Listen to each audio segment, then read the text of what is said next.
Oke. Eh,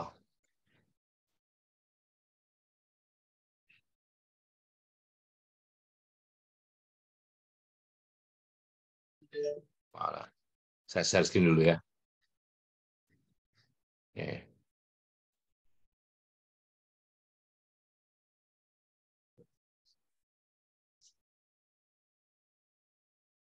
Kita sudah pelajari ya. Mungkin kalau saya buka yang dari awal dulu, ini eh, analisis faktor namanya konfirmatori. Ya. Analisis faktor konfirmatori. Jadi kita mengkonfirmasi apakah bisa dengar ya, apakah eh, hubungan kedua faktor, jadi faktor A dan faktor B itu ya, berkorelasi karena ini sama-sama faktor ya, dia harus berkorelasi dan masing-masing faktor ini adalah indikatornya. Karena kalau kita sebut sebagai suatu faktor, faktor yang dimaksud di sini adalah sebetulnya adalah latent variable atau eh, variabel yang tidak dapat diukur secara langsung. Ya. Variabel yang tidak dapat diukur secara langsung. Nah, cara mengukurnya melalui indikator-indikator ini. Ya. Nah, kemarin sudah kita bahas. Jadi kalau kita menggunakan paket aplikasi Amos di sini ya, maka cara menggambarnya seperti ini. Jadi ini adalah eh, kita ingin mengkonfirmasi sebuah data, ya datanya itu apakah benar bahwa indikator A1, A2, A3 ini sebagai indikator A1, A2, A3 ini sebagai indikator yang valid dan reliable faktor A 4, 5, 6, 7 ini A4, A5, A6, A7 ini sebagai indikator yang valid dan reliable dari faktor B ya. Kemudian caranya kalau itu memang gambarnya sudah benar ya secara teori, kemudian kita eksekusi ya dan hasilnya kita lihat misalnya, nah ya, nah kita bisa lihat hasil sementara gambarnya yang di sini minimal faktor loading dan sebagainya dalam bentuk gambar itu dengan cara seperti ini ya. Yang di sini adalah ini faktor loading, sedangkan untuk melihat apakah A1 sampai A7 ini indikator-indikator yang valid dan reliable uh, untuk masing-masing faktornya yang dibentuk itu, kita bisa gunakan uh, text output. Ya, di sini shortcut-nya F10, jadi text output-nya ini saya mengulang sekilas ya. Kemudian di estimate ini kita lihat. Di sini yang pertama ini ada regression weight, ya, ini atau faktor loading di sini ya. Eh, kita bisa lihat apakah A1, A2, A3 ini indikator yang valid untuk faktor A, kita bisa lihat nilai peluangnya di sini. Kalau nilai peluang di sini sangat kecil, ini bintang 3 itu mengindikasikan bahwa dia lebih kecil dari katakanlah 1% atau mungkin 0,1%. Ini signifikan ya.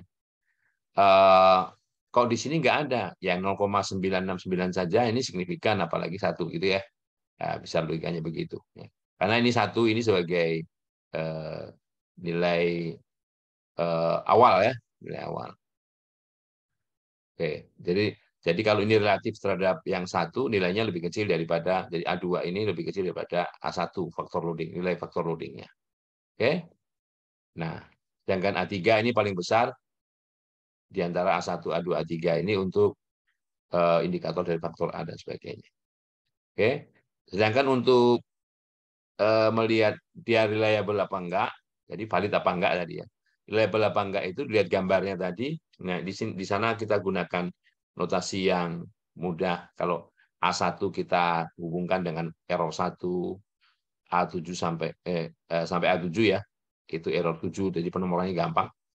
Maka ini adalah error yang bersesuaian. Nah, nilai peluang di sini yang berkaitan dengan error E1 sampai E7 ini menunjukkan bahwa oke, E1, E2, E3 ini berkaitan dengan bersesuaian dengan A1, A2, A3, maka A1, A2, A3 itu selain valid juga reliable untuk faktor A, ya.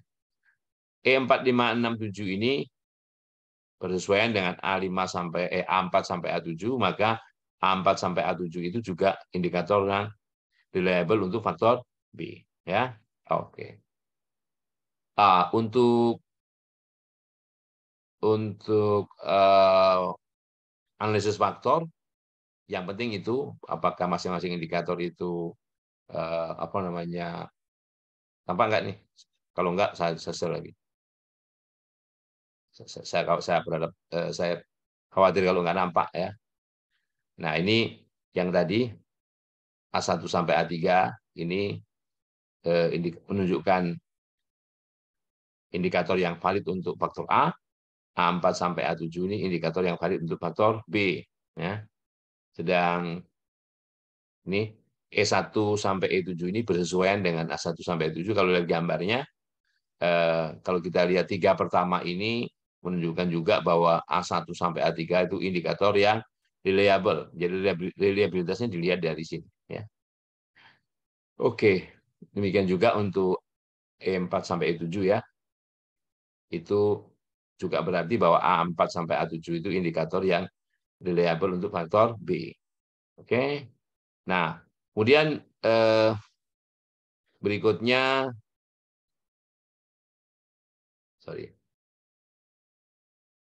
berikutnya kita ini tadi sudah, ya. Perhatikan. Yang kedua kemarin adalah analisis jalur, ya. Oke. Untuk meyakinkan, saya keluar masuk di sini, ya. Nah, bedanya dengan analisis faktor, analisis jalur ini, ya. Analisis jalur ini fokusnya ke besarnya pengaruh dari satu variabel ke variabel yang lain, yang ditunjukkan oleh kalau di sini gambar yang seperti ini, ya, misalnya kalau pengaruh langsung itu ditunjukkan dengan gambar panah satu arah, ini panah satu arah sebagainya, ya. Nah, panah dua arah ini menunjukkan bahwa kedua variabel ini A dan B ini adalah variabel eksogen. Dia tidak dituju oleh anak panah satu arah. Nah, ya, baik A maupun B ini dituju anak panah dua arah nih, ya. Yang anak panah satu arah ini. Jadi yang endogen, yang eksogen AB di sini, yang endogennya C, D, dan E. Ya, C, D, E. Oke. Nah, dalam hal analisis apabila datanya sudah tersedia, semua variabel endogen juga apa namanya, ditandai dengan adanya error. Ini. Kalau kita tadi menggunakan E, kita bisa juga menggunakan yang lain, misalnya U, ya, U1, U2, E3 gitu, ya. Asal dalam satu gambar ini tidak boleh menggunakan nama yang sama. Dia tidak case sensitif, jadi C besar, C kecil itu bisa dianggap sama, ya. Nah, kemudian, ya, kalau kita eksekusi gambarnya ini, ya, sekali lagi, ya, sekali lagi ada istilah baru di sini, variabel eksogen, variabel endogen, gitu, ya. Dan sebelum kita eksekusi, bahwa C di sini, ya, khususnya variabel endogen ini membentuk suatu sistem persamaan seperti regresi linear berganda. Jadi C ini sama dengan, ya, sekian kali A, ya, sekian kali A, nanti tergantung berapa koefisien di sini, ditambah sekian kali B, ya, ditambah errornya U1. Ya, jadi nulisnya C, ya, C sama dengan notasinya apa terserah, misalnya A1 atau alfa 1 A ditambah alfa 2 B, atau enggak, kalau enggak mau pakai alfa ya beta terserah, ya, ditambah U1. Yang di sini D ini sama dengan, ya, kalau kita konsisten, ini sebetulnya menggunakan notasi gamma, tapi nanti kan keluar angkanya di situ. Jadi D ini dipengaruhi oleh A, sekian kali A ditambah sekian kali B tambah sekian kali C ditambah errornya di sini, ya.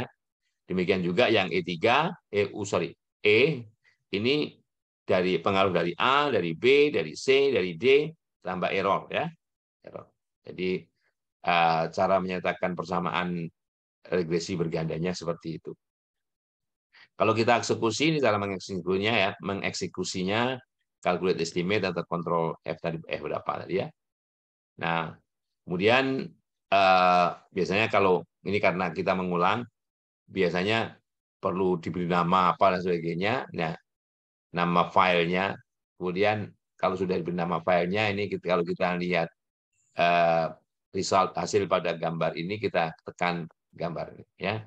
Nah, ini yang ada di sini di atas garis panah ini adalah pengaruh langsung ya. Pengaruh langsungnya.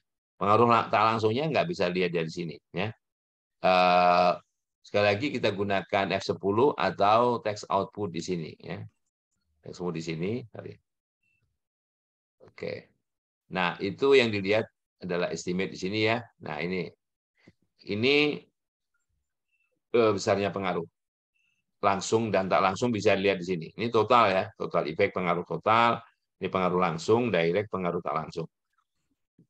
Jadi misalnya ini 167 ini jumlah dari 167 di sini dan 0 di sini ya. 0,167 sama dengan 0,167 ditambah 0 ya.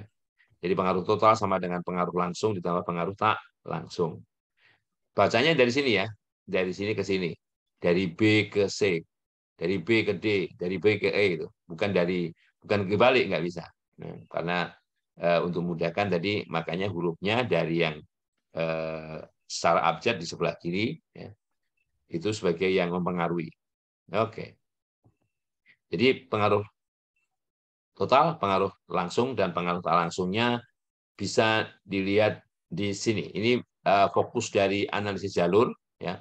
Fokus dari analisis jalur itu seperti itu. Jadi kalau ini kita lihat ini khusus pengaruh langsungnya, ini koefisien regresinya ya, koefisien regresinya di sini ya. Ini kalau kita lihat di gambar tadi ya, nilai peluang di sini tidak selamanya bintang. Ini ada yang 0,023, ini ada yang 0,875. Nah, yang nilai peluangnya di sini lebih besar dari 5%, lebih besar dari 0,05, ya, itu tidak signifikan. Misalnya pengaruh A ke E. Pengaruh A ke E ini ya, itu tidak signifikan. Jadi terlalu kecil, min 0,008.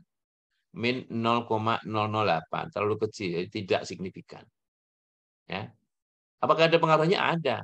Ada pengaruhnya, tapi tidak signifikan. Makanya pernyataan tidak signifikan itu dinyatakan dengan indikasinya adalah nilai peluang di sini.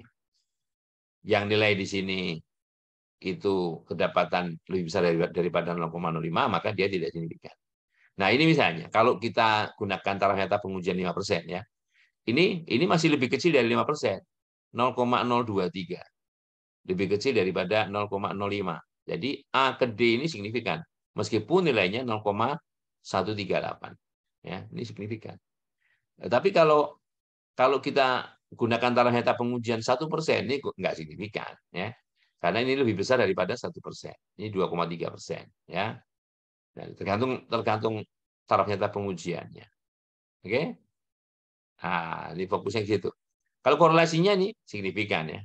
Meskipun ini tulisannya kovarian ini karena yang korelasinya kita tidak keluarkan. Karena kovarian korelasi itu sama-sama mengukur keretakan hubungan antara dua variabel. Oke, kalau kovariannya signifikan, korelasinya juga signifikan. Oke, baik. Kemudian dari kedua metode tadi digabung menjadi apa yang kita sebut dengan model persamaan struktural. Ya, oke. Untuk meyakinkan, saya akan out in lagi, gini ya. Oke. Nah, coba lihat untuk di sini sendiri, ini analisis faktor, ini analisis faktor, ini analisis faktor ya. Masing-masing ini analisis faktor ya. Ini yang disebut dengan outer model, model luarnya. Ini outer model. Jadi ini misalnya A1 ini, A besar 1 ini ya, sama dengan sekian kali A ditambah U1. 1. Ya. A2 sama dengan sekian kali B, sekian kali A ini ditambah U2 dan seterusnya. Di sini ada 4 persamaan, ya. Misalnya di sini B2. B2 sama dengan sekian kali, nanti ada muncul angka di sini. Sekian kali B ditambah U6. Dan seterusnya ya.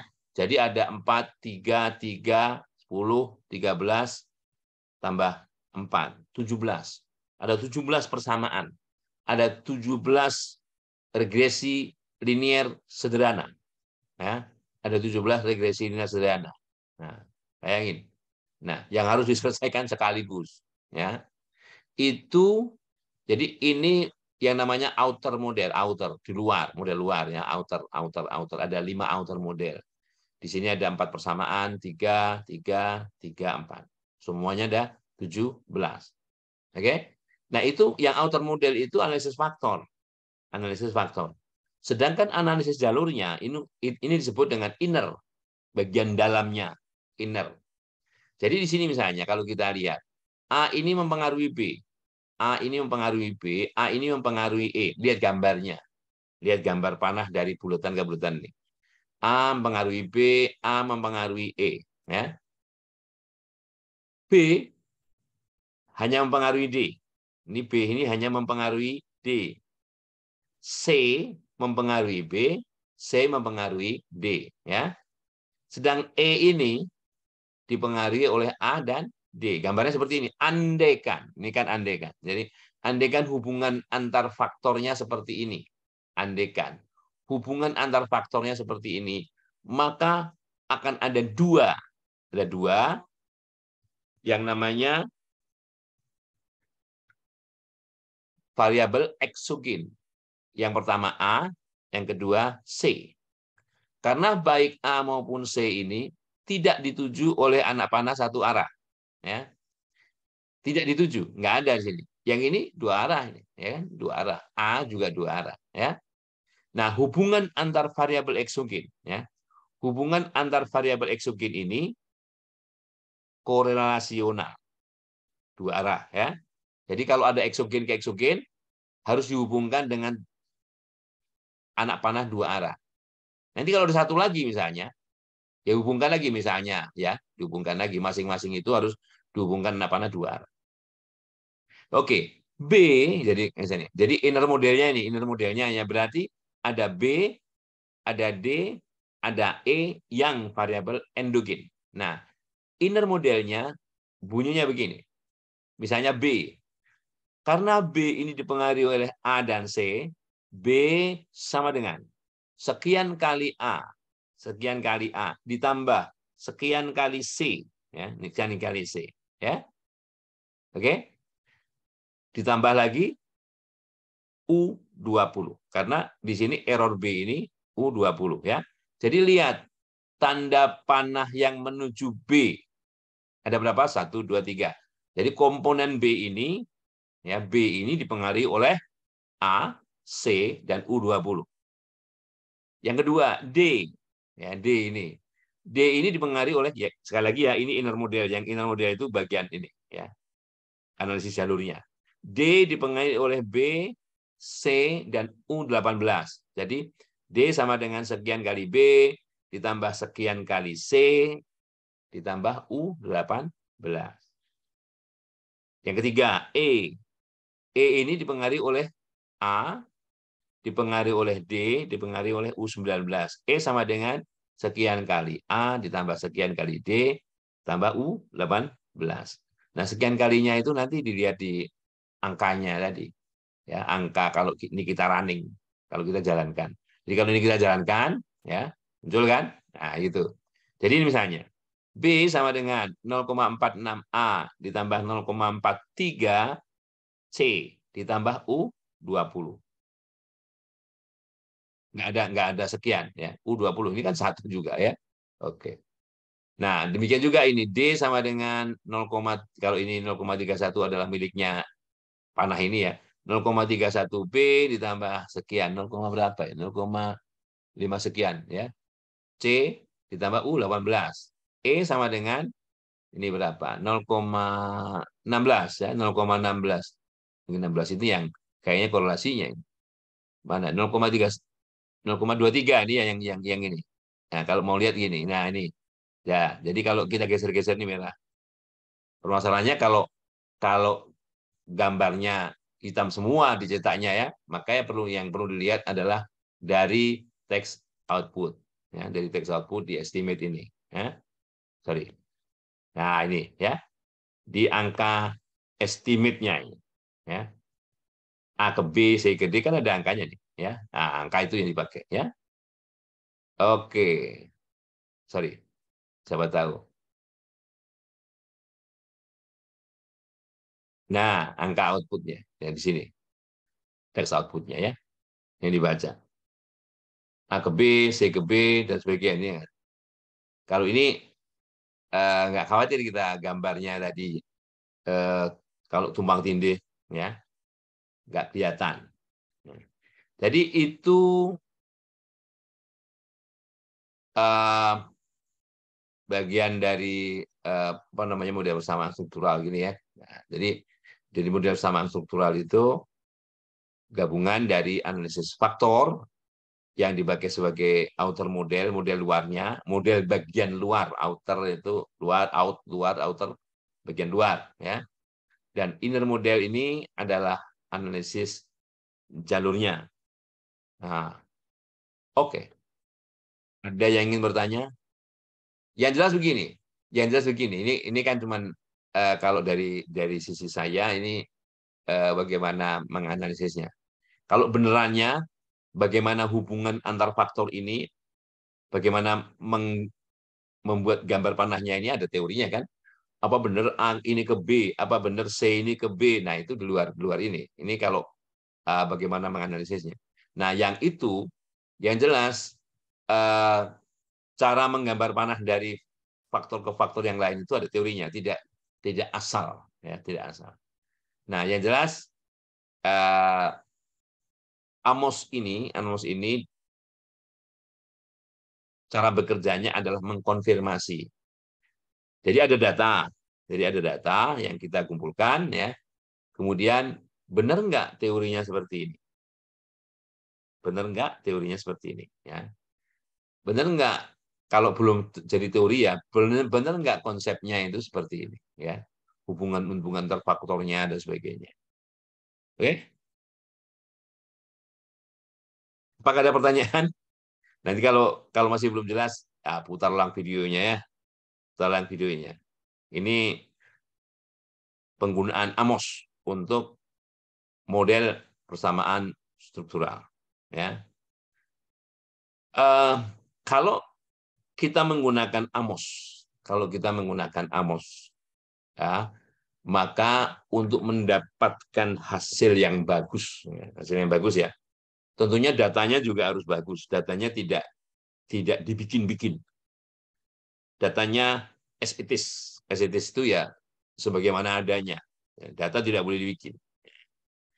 Yang kedua, ya tentunya tadi dengan model persamaan struktural seperti ini kita tidak perlu sebetulnya kalau misalnya kuesioner itu sudah disusun ya meskipun baru tidak perlu pakai uji awal dan sebagainya karena di sini kan otomatis tadi dalam analisis faktor sekaligus kita menilai apakah indikator-indikator ini valid dan reliable apa tidak. Kalau misalnya ternyata tidak valid, tidak reliable, ya tinggal nanti di running ulang, diputuskan. Misalnya gini, ini kan misalnya, saya kebetulan nih reliable semua tadi ya, valid semua. Andai kan tidak, misalnya A2-nya, potong aja A2-nya di sini. Ini dipotong, dengan motong ini kan hilang. Jadi A2 tidak dipakai. Tapi jangan dihapus ini. Hanya gambar dari A ke A2-nya aja yang hilang. Kemudian dijalankan ulang gini. Jalankan ulang, ya. Kalau misalnya A2 itu tidak signifikan. Ya. Nah, ntar ya, ini kan proses jalan. Nah, kan jalan kan? Ini A2 nggak ada. Nah, gitu.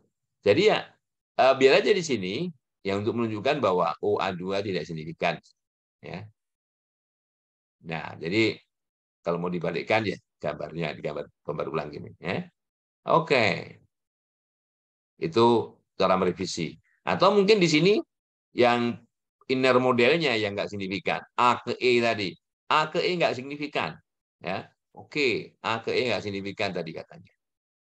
Kalau begitu A ke E yang kita butuh misalnya. Nah, ya, jalankan ulang. Kan gitu. Oke. Dapat kan? Jadi apakah ada pengaruh A ke E? Ada, tapi yang langsung nggak ada. Dia pengaruhnya tak langsung. Dari A ke B dulu, ke D, baru ke E ya. Coba kalau saya. A ke E pengaruh langsung nggak ada. Yang ada pengaruh tak langsung. Ya, text output. Kita lihat di sini.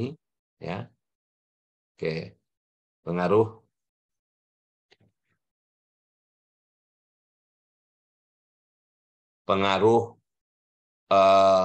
langsung dan tak langsung di sini ya. Ini standardized indirect. Indirect itu tak langsung ya. Dari A ke E ada ya kan? 0,096 ya. Itu yang terstandarisasi. Kalau ini pengaruh tak langsungnya ya. Tapi yang tak terstandarisasi ya. Jadi variabelnya variabel asli. Tidak dikurangi dengan rata-rata variabel itu dan dibagi standar deviasinya. Kalau ini standardized yang langsung nggak ada, nol, ya kan? Karena di gambar tadi panah langsung dari A ke E nggak ada. Oke, sebentar. Saya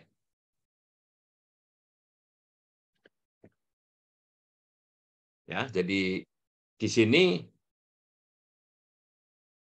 sini yang ada itu pengaruh tak langsung, ya, A ke E, ya, baik yang standardized maupun unstandardized. Oke, ini yang standardized, indirect, ini yang indirect, ya, tapi unstandardized, ya. Yang langsung nol kan, langsung nol. Oke,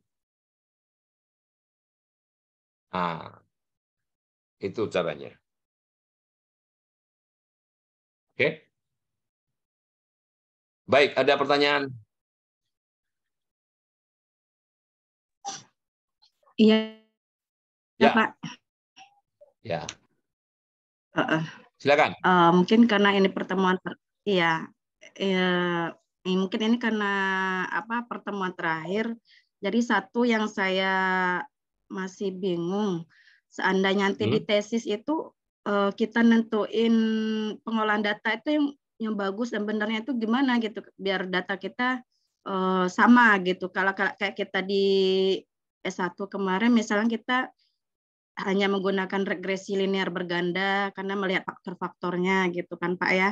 Nah di tesisnya ada nggak perlakuan khusus kalau standar pengolahan datanya itu harus menggunakan sistem gini gitu Pak. Karena kalau nggak salah semester depan kita udah boleh dibimbing ke arah tesis gitu Pak. Oke, terima kasih. Terima kasih Jadi Pak ya. analisis data ya tergantung permasalahannya tuh. Ya. Eh, Yang mana tergantung bahwa mau menggunakan model persamaan struktural atau apa dan sebagainya, yang tergantung permasalahannya tentang apa. Hubungan antar variabel yang dipakai itu bagaimana, ya kan? Di MM ada konsentrasinya, tergantung konsentrasinya apa. Rencana mau ngambil konsentrasi apa? Siapa pemasaran Pak, rencana Pak? Nah, pemasaran, misalnya kalau pemasaran itu misalnya eh, hubungan fungsional hanya satu variabel saja dari beberapa variabel bebas kan cukup, misalnya cukup regresi linear berganda saja kan. Jadi eh, yang saya harus sampaikan materinya kan bervariasi tergantung nanti yang mau dipakai yang mana kan gitu. Iya Pak, karena makin Ya lama saya jadi lihat makin banyak. iya memang Itu memang begitu. Kalau saya hanya iya ngajari Pak. sampai regresi linear berganda saja nanti salah. Iya, Ya kan kan iya Pak. di ilmu-ilmu apa yang namanya sosial itu statistiknya juga bukan berarti sederhana gitu ya. Karena hubungan antar variabel itu bisa jadi malah kompleks. Karena kan kalau di ilmu-ilmu eksakta misalnya kalau sifatnya itu eksperimental, percobaan gitu, bisa jadi di laboratorium dan sebagainya itu karena variabel yang lain itu bisa dikendalikan. Kalau di ilmu sosial yang misalnya notabene banyak survei begitu atau pakai kuesioner dan sebagainya kan ada banyak variabel, bisa jadi banyak variabel yang kita sebagai peneliti tidak bisa kendalikan. Kalau di laboratorium misalnya, oke saya kendalikan suhunya sekian, tekanannya sekian, kan bisa kendalikan. Kalau di luar kan susah ya. Jadi banyak variabel yang mesti diperhatikan. Ya. Nah, jadi ya nanti lihat saja permasalahannya apa. Kalau misalnya pemasaran itu mau ngambil apa misalnya topiknya. Kalau SDM saya nggak tahu SDM itu masih ada konsentrasinya karena terlalu jenuh gitu ya. Paling ya sehubungan dengan kinerja, hubungannya dengan apa dan sebagainya itu yang sederhana-sederhana saja. Tapi bukan berarti yang lebih apa namanya komprehensif dari itu nggak boleh. Tapi intinya begini intinya. Alat analisisnya itu nanti disesuaikan dengan permasalahan. Ya, kan dalam penelitian itu dalam proposal itu kan kadang sering ditanya hipotesisnya apa? Ya, hipotesisnya apa? Nah, dalam proposal itu perlu dituliskan hipotesis kalau ya kalau tujuannya atau dari judul itu sudah kelihatan. Kalau ada kata-kata misalnya pengaruh, peningkatan dan sebagainya itu ada hipotesis. Ya, ada pengaruh. Paham kan maksudnya pengaruh? Efek gitu ya. Nah, itu pasti ada hipotesisnya. Emangnya variabel ini mempengaruhi apa enggak? Nah, berarti kan ada hipotesis. Ada perubahan, peningkatan dan sebagainya itu ada hipotesisnya. Ya, misalnya ada kata-kata peningkatan, berarti harus ada hipotesis. Emang boleh nggak ada hipotesis? Ya kalau kita hanya mendeskripsikan, jadi misalnya memang ada sesuatu yang misalnya dalam permasalahan manajemen yang notabene tanda petik ya baru sama sekali. Kita hanya ingin menggambarkan, nggak perlu hipotesis, ya. Lagi juga nanti penelitiannya apa kuantitatif apa kualitatif, gitu. Nah, sebetulnya yang murni kualitatif juga nggak ada, pasti ada angkanya, ya, pasti ada angkanya. Nah, sekarang gini aja, nggak usah mikirin itu dulu, ya, yang penting fokus fokus analisis ini dulu, ya, karena sekali lagi jenis analisisnya itu bisa aja statistik yang sederhana gitu aja, hanya regresi sederhana gitu aja. Tapi kalau mau yang kompleks juga lebih bagus. Ya. Setidaknya nanti kita lihat yang mana yang cocok, gitu ya. Oke ya, Rita ya. Oke. Iya, Pak. Insya Allah, Pak. Ada yang lain? Ada yang lain mau tanya?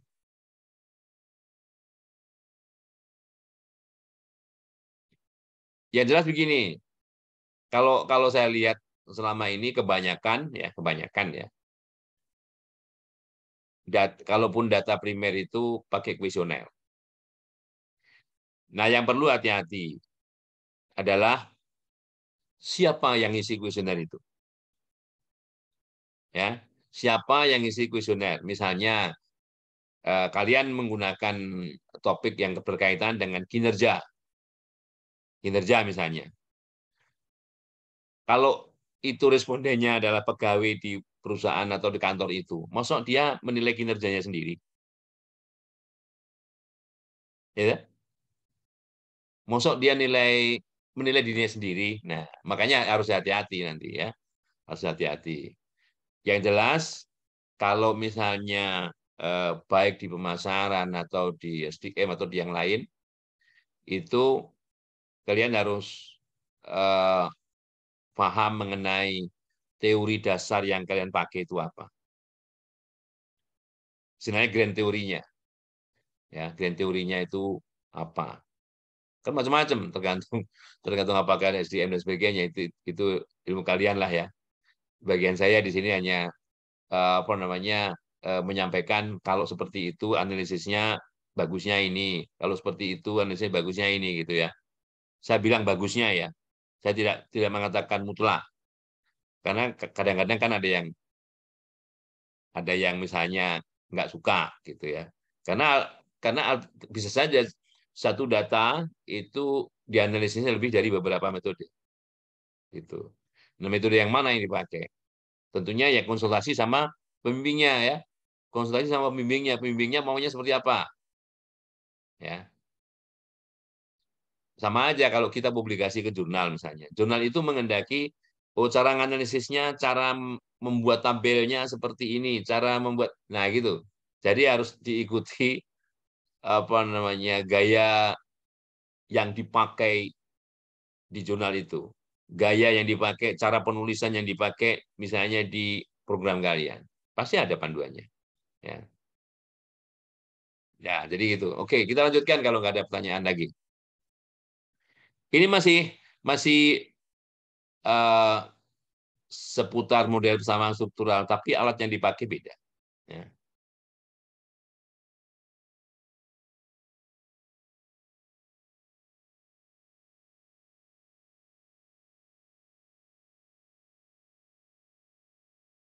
Oke, kelihatan? Kalau nggak kelihatan, protes ya, komplain aja kalau nggak kelihatan. Oke,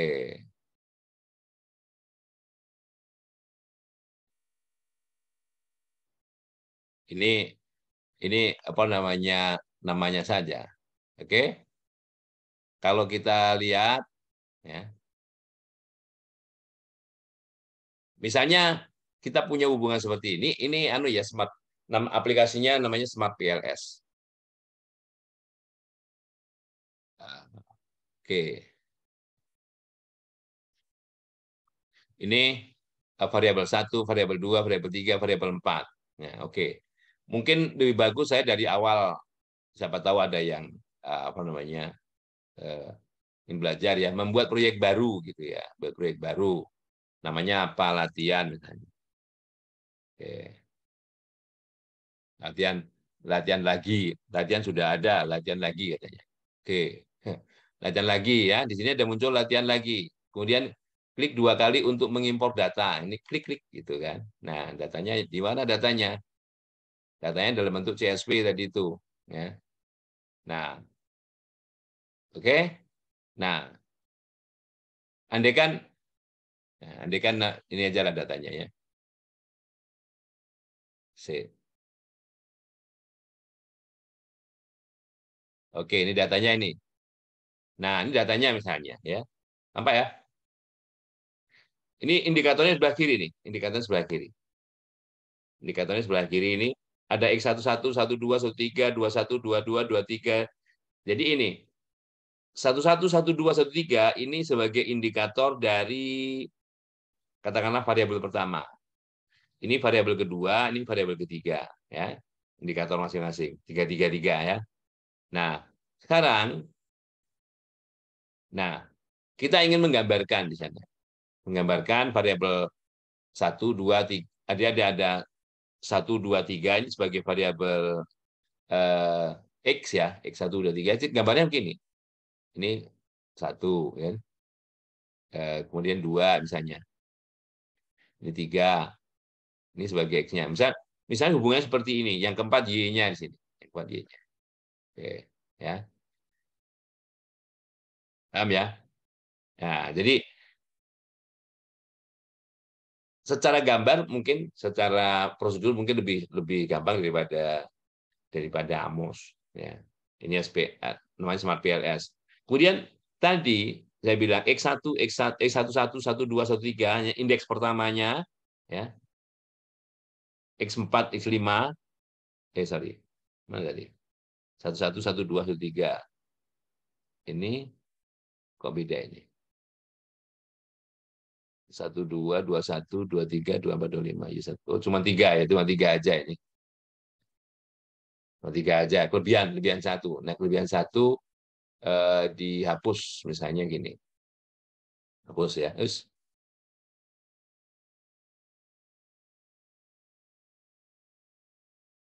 oke, dihapus, delete ya.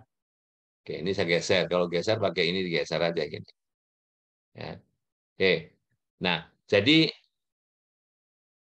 11 sampai 15 ini, 1 sampai 5 beda ini ya. Ini budaya latihan ya. Oke, nggak apa-apa gini. Ini taruh gini aja. Nah, ini ada 5 ya, 1, 2, 3, 4, 5 gitu. Nah, ini yang 21, 22, 23, 24, 25 ini juga gini. Ya. Nah, itu lebih gampang nih, ya. Waktu mengatur datanya di sini lebih gampang. Yang 1, 2, 3, 4, 5, ya. Di sini. Nah, kalau mau nggak mau di sebelah kiri, maunya sebelah kanan nih, klik kanan gini, pindahkan ke sebelah kanan. Ya. Oke. Andaikan hubungan ini kan outer model ya. Ini outer model. Masing-masing outer model. Nah, inner modelnya itu digambarkan dengan menghubungkan antar variabel laten ini. Misalnya gini hubungannya. Ya. Variabel 2 ini mempengaruhi variabel 1. Variabel 1 mempengaruhi variabel 3. Ya. Variabel 2 mempengaruhi variabel 3 misalnya gini. Nah, gini. Cara menggambarkannya begitu. Paham ya? Cara menggambarkannya begini. Nah, setelah itu baru dieksekusi. Dieksekusinya, oke saya ganti gini. Dieksekusinya pakai ini menghitung ini. Ya. Ini saya buat menunya bahasa Indonesia. Klik. Ya. Kemudian menggunakan algoritma PLS, partial least square. Ya. Kita klik begini. Nah, kemudian kita mulai hitung. Ya. Masalah matriks tunggal. Oh ada apa namanya? Di sini ada datanya mungkin kurang ya, datanya berkurang. Oke. Tapi cara-caranya begitu ya. Oke. Oke. Itu cara-cara apa namanya membuatnya begitu. Oke. Kalau ini kita lihat aja nih datanya ini sekarang. Datanya datanya ini ya sekarang ya. Nah, ini cara membuatnya sama. Ini eh, Sabrina Mau TS ya. Sabrina Mau TS ini. Namanya aja UTS. Oke. Nah, sekarang kalau ini dieksekusi, kalau sudah gambarnya seperti ini, biru ya, digambar seperti ini, bukan merah, kita bisa eksekusi. Eksekusi dengan mengklik menghitung. Ini algoritma ini ya. Oke. Mulai perhitungan. Ini ada default-nya. Kita nggak usah ganti kalau perlu. Ya. Mulai menghitung ya. Dan dia mulai menghitung kan. Nah, udah. Nah, kalau nggak ada salah selesai ya. Kita bisa lihat hasilnya. Ini ada indikator ya. Sorry. Ini hasil perhitungan. Hasil perhitungan ya. Nah, hasil perhitungan ini ya. Yang perlu kita lihat yang pertama kali kita lihat di sini, koefisien jalur ya. Koefisien jalur nih. Nah, di sini ini kalau kita lihat datanya disajikan dalam bentuk matriks ya. Jadi variabel latennya yang bulat-bulat tadi ada 4 ya, ada 4 ya. Kalau kita lihat mana tadi? Tuh, di sini. Nah, ini 1, 2, 3, 4 yang biru-biru itu 4. Variabel laten 1, 2, 3, 4 ya. 1, 2, 3, 4. Kemudian hasilnya tadi ya. Hasilnya tadi sorry. Hasil hitungan. Laporan hasil. Oke. Tadi sudah dihitung ya. Oke. Oke. Nampak? Halo? Nampak nggak?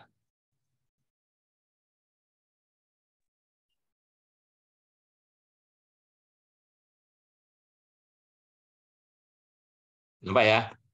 Nah, ini kita lihat misalnya koefisien jalurnya ya. Kalau dilihat, nah ini koefisien jalurnya dari variabel apa ke variabel apa itu ya, atau koefisien regresinya lah ya, dari variabel 1, 2, 3, 4 ini sesuai dengan yang gambar yang ada. Yang ada 1/3 ya. 1/3, 1/4 ya. 1/3 ini, 1/4 ini, 2/3, 2/4, 3/4. Ini koefisiennya, koefisien regresinya, pengaruh langsungnya ya. Nah, kalau mau lihat efek tidak langsungnya, ini lihat efek tidak langsung. Yang mana efek tidak langsung itu hanya ada dari variabel laten 1 ke 4, 2 ke 4 ya. Nah, ini kalau dilihat grafiknya, nah ini yang ada angkanya ya. Efek tidak langsung. Efek tidak langsung ini itu caranya gimana, jalurnya kok nggak langsung ya. 1/4 itu melalui 3, 2/4 itu melalui 3 ya, dari gambar tadi ya. Nah, ini pengaruh totalnya ya. Kemudian ini apa yang disebut dengan outer loading. Nah, outer loading ini kita lihat nih. Untuk variabel laten yang pertama, itu X11, 12, 13. Ini nilainya besar semua ya. Nilainya signifikan semua ya. 21, 22, 3 ini signifikan. Jadi ini valid ya. Kalau signifikan valid artinya karena kita berkaitan dengan outer loading ya, outer loading ya. Oke. Kemudian kalau ini melihat variabel latennya tadi ya, variabel laten ada 1, 2, 3, 4 variabel laten, kasus 1. Ini kasusnya. Ada berapa kasus datanya? Ada banyak kali, ada 95 data ya. Oke. Sorry. Kemudian apa saja yang bisa lihat? Oke. Nah, sekarang ada kriteria bagus enggaknya. Ini ada yang mengganggu, kita letakkan di atas. Oke, kita dari ke atas. Ini residunya dulu, residunya. Ini errornya ya. Ini errornya. Sekarang R kuadrat. R kuadrat ini menunjukkan bahwa ini lihat ya. Variabel 3 ini variabel apa namanya? 4 ya. R kuadrat. R kuadrat ini nilainya 0,65. Tadi variabel 3 tadi apa? Nah, variabel 3 itu dipengaruhi oleh variabel 1 dan 2 ya.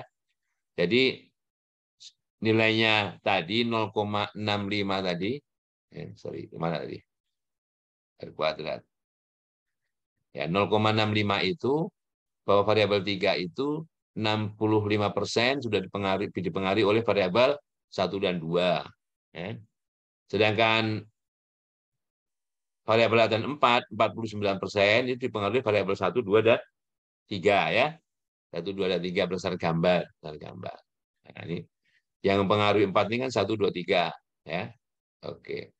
Ini nilai R kuadratnya itu ada di tengah-tengah ini. Ini 0,65, 0,49.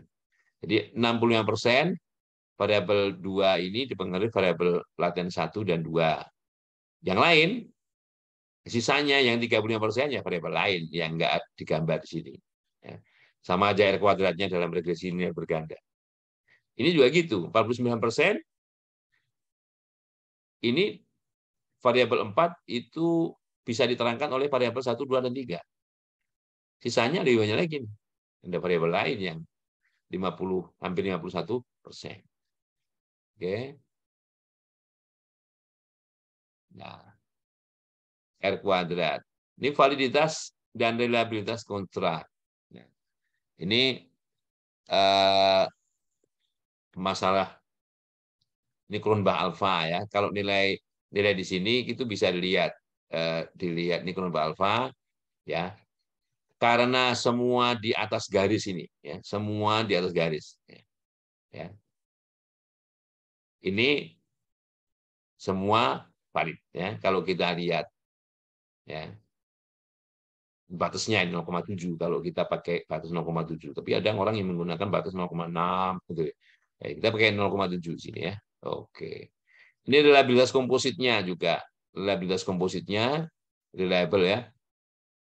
Ini di atas 0,7. Ya, kalau tadi alfa itu reliabilitas juga ya. Ya. Oke, ini rata-rata varian diekstrak ya. Average varian extracted ini. Semuanya di atas ambang, di atas 0,5 ya. API-nya semua di atas 0,5 ya. Bagus. Ini karena semua itu sebagai kriteria bagus enggaknya ya, kan makanya disebut di sini kriteria kualitas dari masing-masing variabel laten itu ya. Oke. Variabel diskriminan itu pembeda. Oke, di sini ada collinearity statistik. Nah, VIF.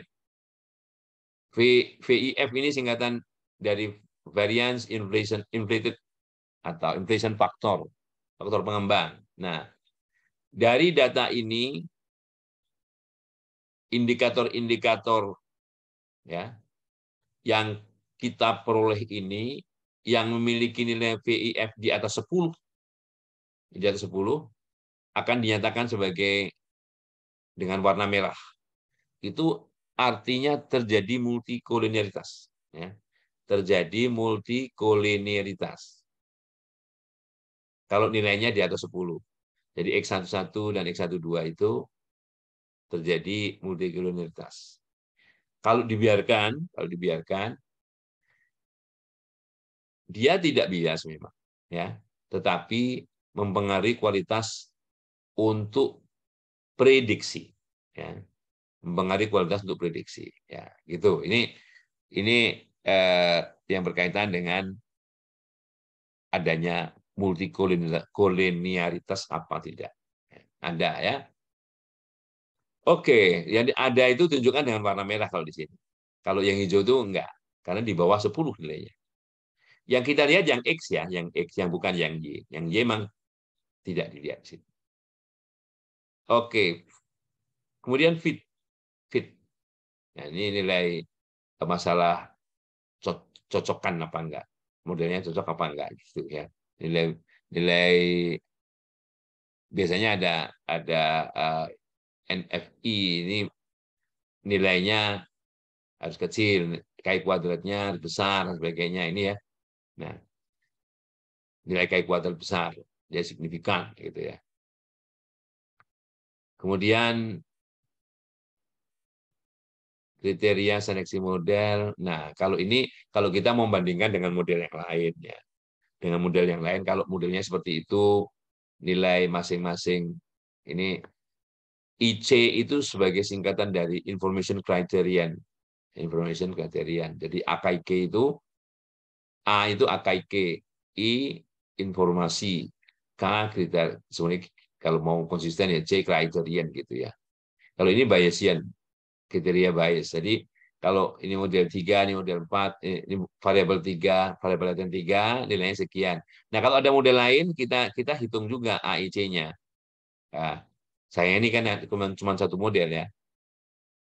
Jadi membandingkan dua analisis, kita bandingkan AIC-nya. Di mana AIC yang lebih kecil? Itu yang lebih bagus atau yang dipilih. Ya. Oke. Jadi output dari Smart PLS itu seperti itu ya. Nah, ini saya berikan gambaran misalnya, informasi yang lain misalnya, oke. Oke, saya share lagi misalnya, oke. Ini keuangan. Ya nggak tahu bisa gambar. Ya. Oke, stop share. Nah, andaikan nih penelitian di bidang keuangan, nih, finance misalnya gitu kan. Nah, sekali lagi yang menghubungkan garis yang menghubungkan antar variabel ini, entah variabel laten atau bukan, itu juga tidak sembarangan, gitu kan. Nah, jadi andaikan misalnya bukan seperti ini ya, sebenarnya ada gangguan gambar nih, gambarnya gimana caranya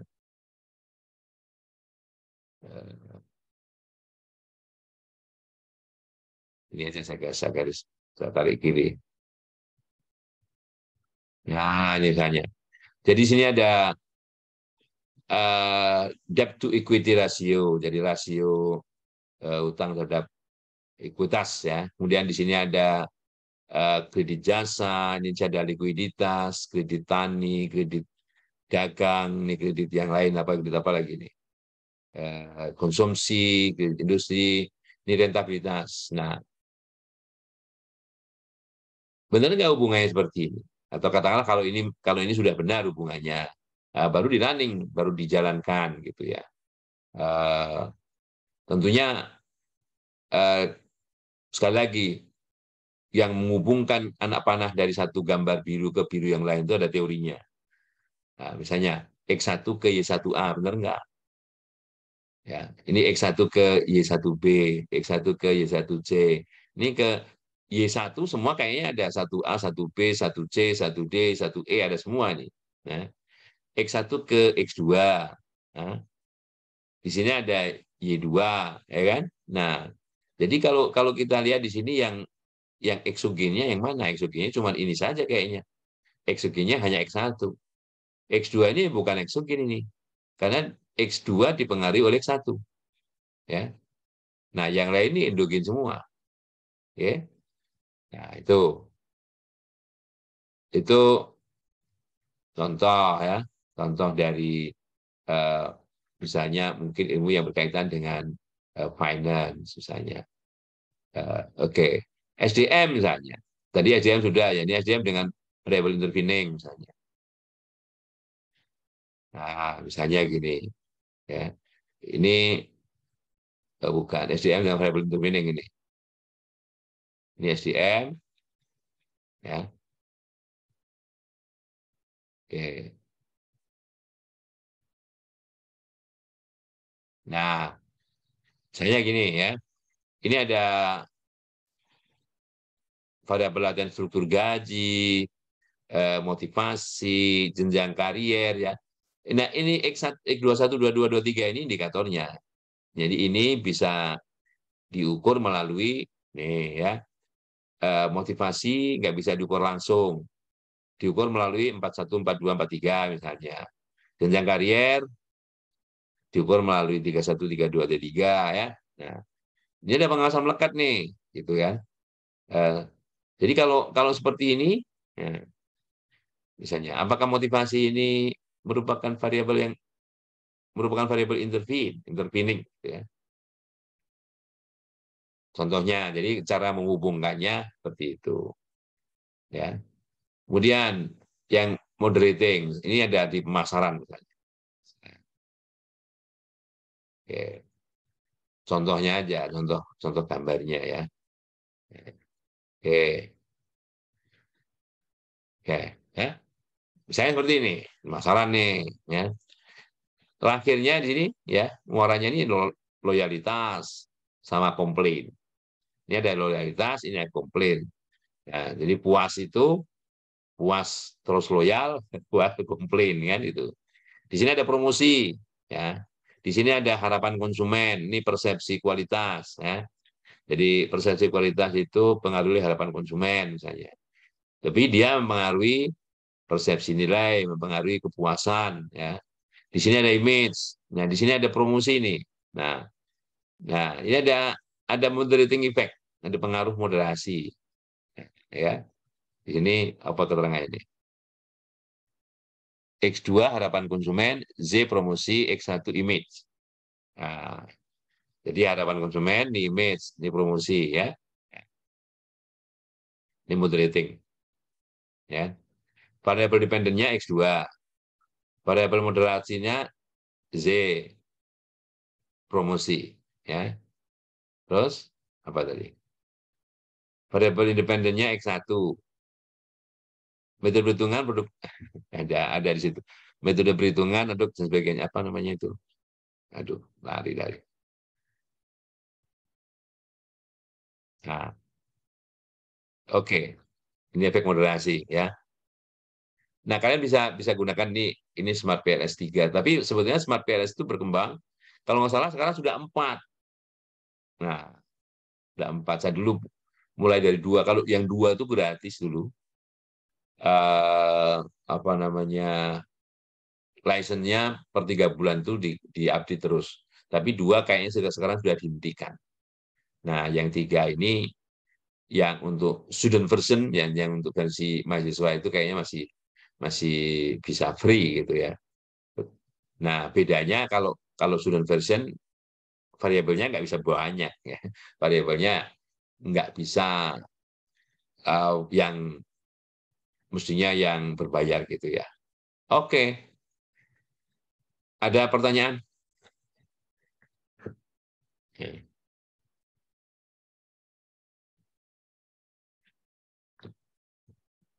Um, ada yang mau bertanya?